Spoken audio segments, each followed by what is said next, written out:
Hare Krishna. We continue reading from Bhagavad Gita as it is, chapter 6. We are on chapter 6, Dhyan Yoga, text 17.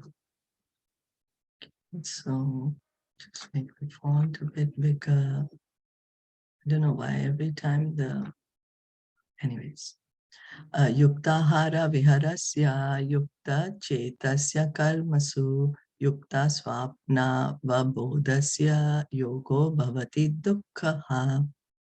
Translation and purport by His Divine Grace, A.C. Bhaktivedanta Swami Shilpa Prabhupada. He who is regulated in his habits of eating, sleeping, recreation, and work can mitigate all material pains by practicing the yoga system. So Krishna has been telling Arjuna how to properly engage in yoga. Yesterday we heard he was telling Arjuna, don't eat too much, don't eat too little, don't sleep too much, and don't sleep too little. Keep the body fit. And in that fit body, you can do yoga. Now he's telling him again that you regulate your eating, sleeping, recreation, and work. Like that, your body is going to be comfortable. It's maintained properly.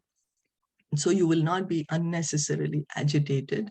Your mind will be peaceful and you can practice. You can practice yoga. Extravagance in the matter of eating, sleeping, defending, and mating, which are demands of the body, can block advancement in the practice of yoga. So eating, sleeping, mating, and defending. These are the needs of the body. They're the needs. So we just have to accept that these are the needs and not get carried away and focus all our energy in it. As far as eating is concerned, it can be regulated only when one is practiced to take and accept prasadam, sanctified food. Lord Krishna has offered, according to the Bhagavad Gita 9:26, vegetables, flowers, fruits, grains, milk, etc. In this way, a person in Krishna consciousness becomes automatically trained not to accept food not meant for human consumption or not in the category of goodness.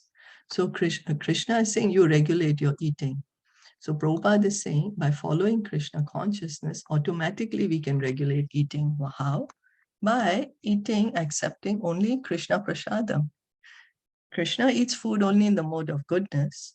So automatically we are also going to eat food in the mode of goodness. And not only that, we are having prasadam. So that is spiritual food. That is spiritual food. It's helping us to purify. It's helping us to purify our consciousness. And also at the same time helping us to regulate our eating, because Krishna is saying you regulate your eating. Don't eat too much, don't eat too little. You regulate it. As far as sleeping is concerned, a Krishna conscious person is always alert in the discharge of his duties in Krishna consciousness.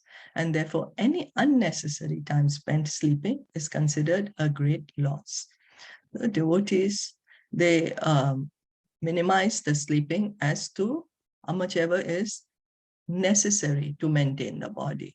It could be for some is 6 hours, some 8, some maybe even 10, depends on if someone's sick or whatever. Anyway, what Krishna is trying to say is don't unnecessary. Whatever is needed for the body, you do that. And so the rest of the time, you can discharge your Krishna consciousness. So devotees try to sleep early and try to wake up early in the morning. What are the duties in Krishna consciousness? Waking up early, bathing, Mangalarti, chanting, offering prayers, hearing Bhagavatam. So this is what the devotee does. Avyartha kalatvam. A Krishna conscious person cannot bear to pass a minute of his life without being engaged in the service of the Lord. So this is pure devotee. He's Krishna conscious. He's Krishna conscious. So every moment he's thinking of Krishna and how to serve Krishna. That's all his consciousness is about. So every moment he's serving Krishna. Could be by hearing, chanting, remembering, so worshipping the deity, there's so many ways. Prabhupada taught practical things, how to do kirtan, learning how to do kirtan, or sing bhajans, or painting for Krishna, cooking for Krishna. Prabhupada showed us practically how we could engage every minute in service of Krishna. So even while eating Krishna prasadam, that is service to Krishna. By saying, okay, I'm going to sleep so I can keep my body fit for the service of Krishna. That is also service to Krishna. Because the consciousness is Krishna consciousness. Therefore, his sleeping is kept to a minimum. His ideal in this respect is Srila Rupa Goswami, who was always engaged in the service of Krishna and who could not sleep more than 2 hours a day, and sometimes not even that. So Srila Rupa Goswami, he was engaged a full day, engaged in hearing, chanting, writing the scriptures. He's given us wonderful, wonderful scriptures. And the Goswamis were practically not sleeping. Practically, they are all, these are like liberated souls. They are very high, advanced souls. Thakur Haridas would not even accept prasadam, nor even sleep for a moment without finishing his daily routine of chanting with his beads 300,000 names. So Haridas Thakur is called the Namacharya, Nam Acharya, the Acharya for chanting the holy name. He used to chant, some say about 192 rounds a day, or some say 176. Anyway, 300,000 names of Krishna. And only after finishing that would he eat or sleep.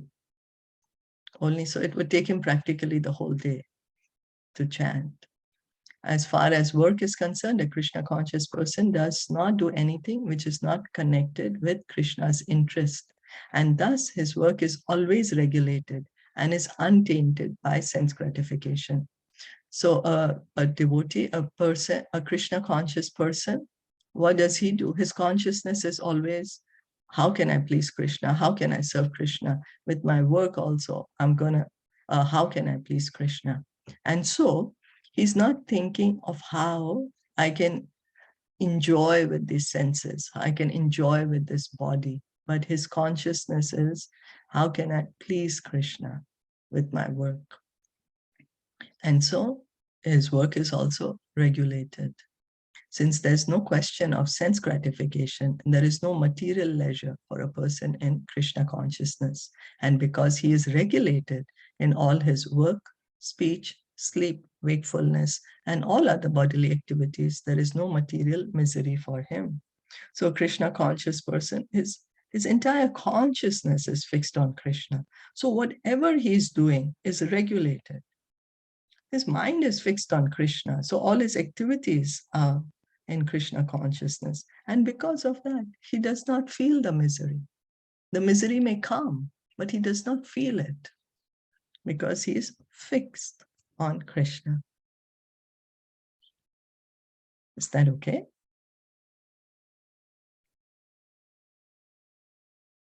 Any comments? Anything to add?